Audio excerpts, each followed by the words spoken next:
I'm Tony Ruiz, contributing editor of Gold Derby, here with Jeremy Allen White, star of the breakout hit "The Bear." And Jeremy, this show really has kind of captured, uh, the zeitgeist, like many shows don't. And I'm just curious, at what point did you realize that this show had kind of struck a chord? I think, there seemed to be these like waves of kind of people watching it. When it first came out, we were aware that it was doing well and it was being reviewed well, which was nice, but we didn't really have any sense of, quite how many people were connecting with it. But then kind of like after a month, and then even after 2 months, it seemed like there were like more and more people sort of discovering it. And that's really continued on, I feel like, even up until like today. People are starting it, watching it very quickly. So I think, I mean, like a month after it came out, I realized, wow, a lot of people have watched and a lot of people are continuing to check it out. Yeah. So when you first looked at Carmy on the page, what was the first thing that immediately grabbed you about him? I don't know. I think my heart really broke for him. He seemed to be so sort of incredibly like lonely and uncomfortable with himself, but also very determined and sort of, I mean, very skilled in what he does. And so I think there was like this level of sort of, he has this like real confidence, but also crippling insecurity at the same time. And the juxtaposition of those things, I think I found really, really interesting. And yet, throughout the series, one of the things that's so fascinating is that you have to convey a lot of that without words, because there's so many scenes where there's this haunted aspect of Carmi, and it's never really said in dialogue. And so in Mm. those moments, where do you kind of go to convey that? No, I mean, I thought a lot about the space. I thought a lot about the restaurant, memories of Carmi's there, the ghosts that are there. So I think I tried to focus a lot on environment and kind of like what's Carmi's sort of baseline when he's existing in this place, when he's come home.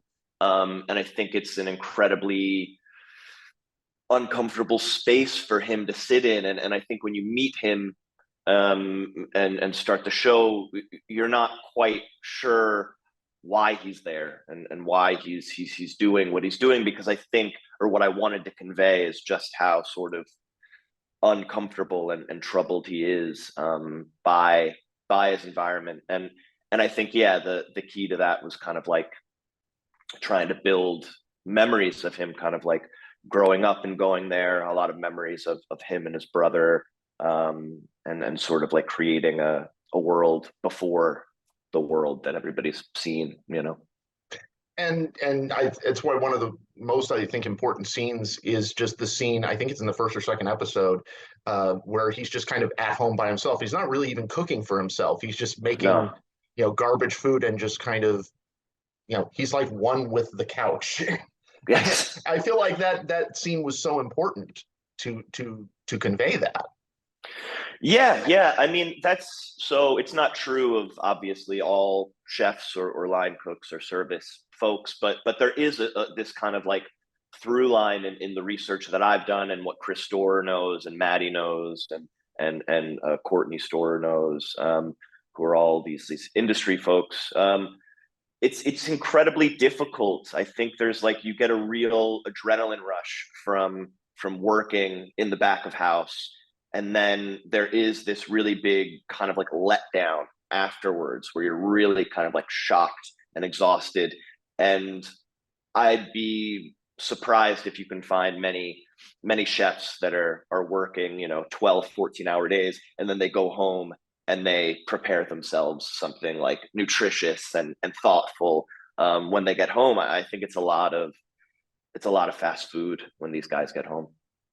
Yeah, you mentioned Maddie Matheson, who I'm a huge fan of just in general. Yeah, it's the best. And so I'm curious, was he always intended to be in front of the camera as well? I don't think so. I think Chris first approached Maddie kind of just to be our consulting producer and make sure that part of the show was all kind of looking correct. Um, and then Maddie's such a charismatic guy. I think Chris had the idea of, oh, we got to put him in somewhere. Um, and so he created Fack, the character that Maddie plays. Um, but then Maddie was so great and kind of like lovable. They did write in more and more of that character as we shot the first season. I think it was supposed to be a little bit smaller, but Maddie was so great that they kept kind of writing new stuff for him. I'm curious, in the scenes where you're actually having to, perform in the kitchen and Maddie's there, Yeah. does that make you self-conscious, or does that Yes. feeling go away? No, always self-conscious with that cooking stuff, for sure. But it's helpful because it really like you really push yourself, I found where I learned the most in kind of like prep and research was at this restaurant Paz Jolie here in Los Angeles, where I spent a lot of time kind of as like a fly on the wall, and I'd help them prep where you can't really screw up anything too badly. You can always fix it. Um, and then it was like a Thursday night, which is a pretty busy night, and Chef Dave pushed me onto the line. He just said, "Start cooking." So I was on the line with these line cooks, and I was so scared.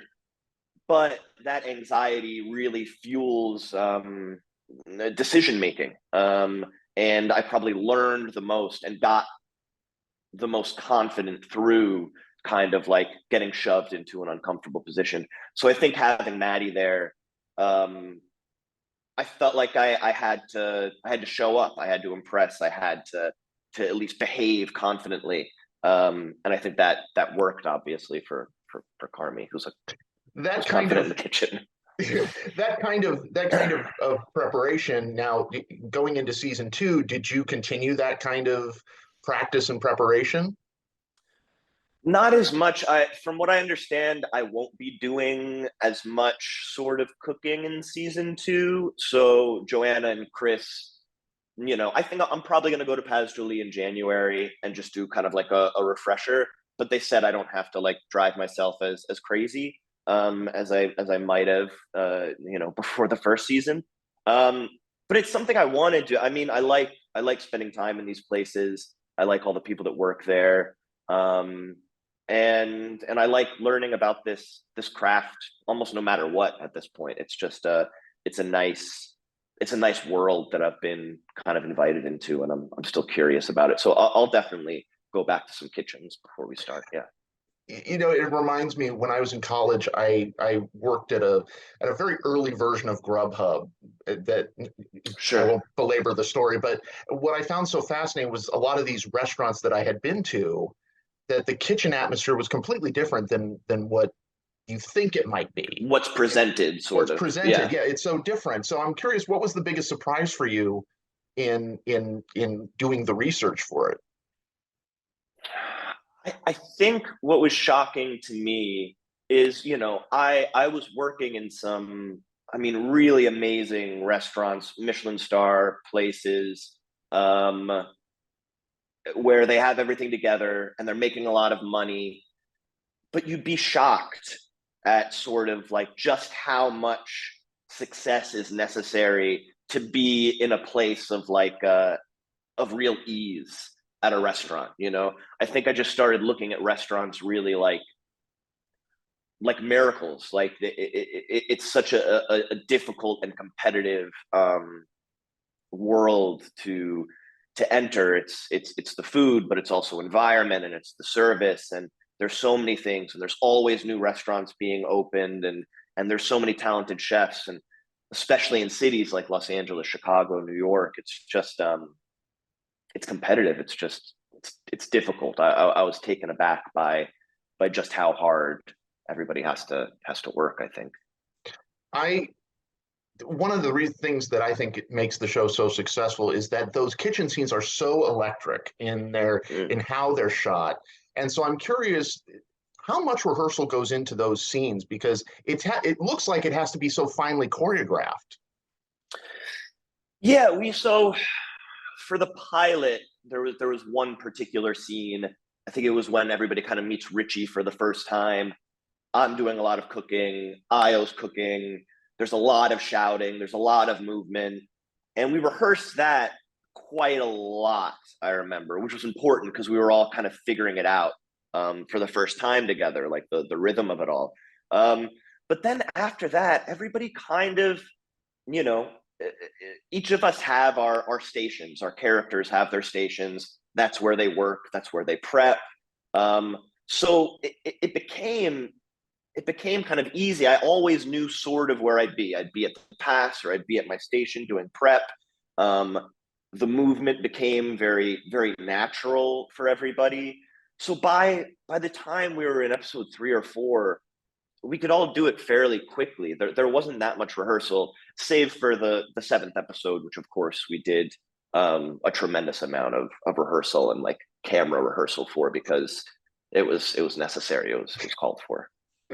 I feel like this show is such an ensemble piece, and I'm curious as to how you all work together to kind of create that ensemble, because the what the show reveals is that it's such a close contact in so many different ways, and a volatile environment. So I'm curious how you all work together to kind of build that environment. Yeah, I mean, look, we got really lucky just with everybody. First of all, I love everybody. Everybody's like kind and professional and talented. So it makes for like it makes it all very easy in that sense. Um, but I think what was also helpful is we shot so much at that one location, at that set, in the kitchen, and so many of us are in those scenes. So many of us are like, we're just spending all of our time together. We get there in the morning, we're shooting together. They say cut, we stay in the kitchen, we're talking about scenes. It's just something we never, like, once you show up to set, we never really left the set. We were always spending time with one another. We were always kind of messing around or like speaking seriously about the scenes and what we wanted and what Chris wanted and what Joanna wanted, and talking to Maddie about how we could make all the food look perfect, and talking to Courtney and asking how I'm holding this or that. And so it just seemed like when we were on set, we never left, which I think was helpful in creating like an ease between everybody. And beyond that, everybody's just really good. There's no other way around it. When everybody comes and they're professional and they know what they want to do and they're really good at what they do, it makes things easy. Oliver Platt, go. Yeah. Oliver Platt's amazing. We were so lucky to get him. He does a show in Chicago. I think it's Chicago Med. So he was around, and he was game. He loved the script. He's into food. And yeah, I think he fit perfectly. He's got this perfect blend of kind of like menace and sort of like innocence almost, that was really I don't know, really really perfect. Yeah. I think that's so perfectly encapsulated that character, because even at the end of the first season, I'm like, should we be afraid of him because he also is kind of lovable? For sure. Yeah. And I think that's what's going to keep things interesting, because I think it'll become sort of unpredictable. Yeah. How much can he let us get away with? And I think that's also like an interesting question about Carmi. Like, I think he's got an addict mind a little bit too, where he's sort of addicted to the possibility of everything falling apart. Kind of how much can he push it? Yeah, and you mentioned the addict mindset, which brings me to what I thought had to have been one of the most difficult scenes, which was kind of that scene in the therapy session in the group kind of therapy Oh, an session where, Al-Anon. yeah, Yeah, the Al-Anon session where it really is just like one, it looks like one take. I mean, tell me about that scene because that scene is so crucial. It's like one of the few times where he actually opens up. totally. Yeah. Um, yeah, so that scene, there's always a scene like that. And it's either your first day or your last day. It always goes like that. You either like you get it out of the way, but you're so nervous on the first day, or it just lives in your brain for the whole shoot. And in the case of this scene, it was the last day of filming, almost the last scene shot. So I had this sort of like monologue in my head for the whole show. I had it folded up in my back pocket. I would look at it all the time because I felt like it was such a kind of like blueprint to Carmi's sort of brain.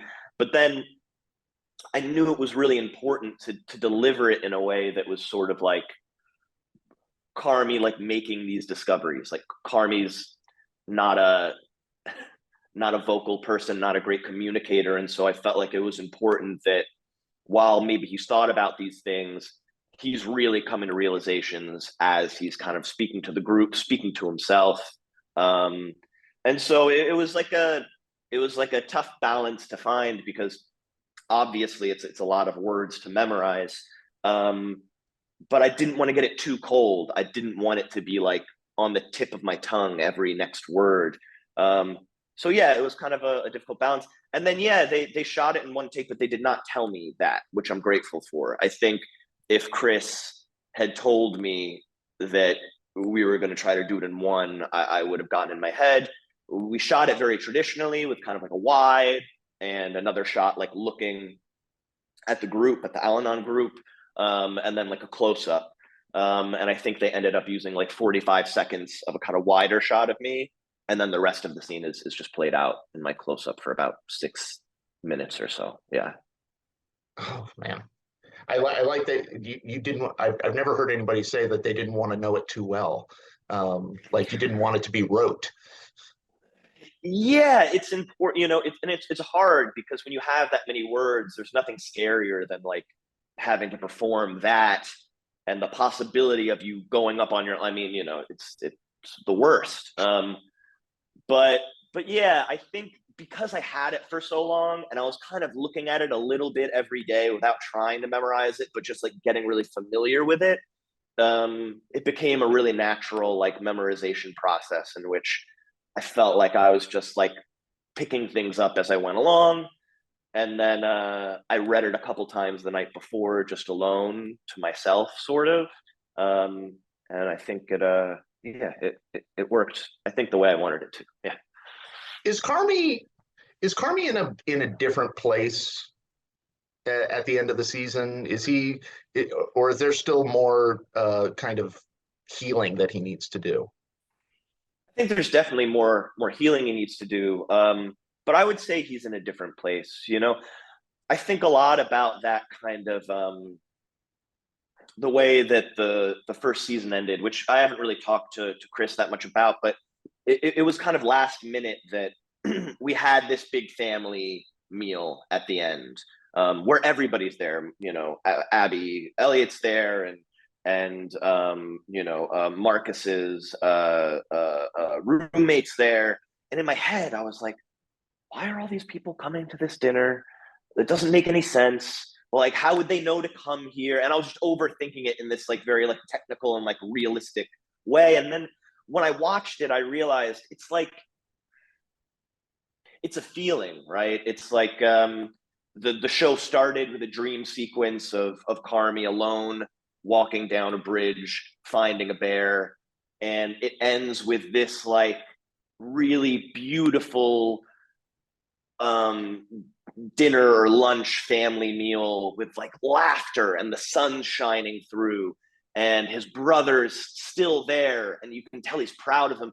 And I realized like maybe I'm looking at this scene in the wrong way, and it's really just a feeling, another dream. And so I think what that scene means is like Carmi's starting to let some light in, starting to let some people in, I think. Yeah. Just really quickly, there's a quote. I think it was Betty White that said that to be on one hit show is a gift, and to be on two is like a miracle. And so, how what is that feeling for you to go from a long run on Shameless to this? It's amazing. I mean, it's so weird because you never know. You just never know what's gonna take, what's gonna hit. It's like what we were saying, kind of right when we started. You don't know how something gets into the zeitgeist. Um, there's no kind of perfect recipe for that. Um, and yeah, I feel like I've gotten there. I've gotten there twice. I knew The Bear was good. I knew Shameless was good when I read it, and I knew like the feeling that I would get while working with these people, and I knew that was all good. But you never know. So I feel really grateful. I feel grateful people have connected with it, and I feel grateful I get to do more of it, and hopefully more after. And it's just it feels good. It's affirming. It's nice. Well, I think I speak for a lot of people when I say we cannot wait for season two. We're kind of anxious. Um, Everybody go to goldderby.com, make your predictions for the upcoming award season, and stay tuned for interviews with more contenders in the coming weeks. Jeremy Allen White, a really great pleasure to talk to you. Congratulations. Thank you so much. Thank you so much. So nice talking to you, man. Be well.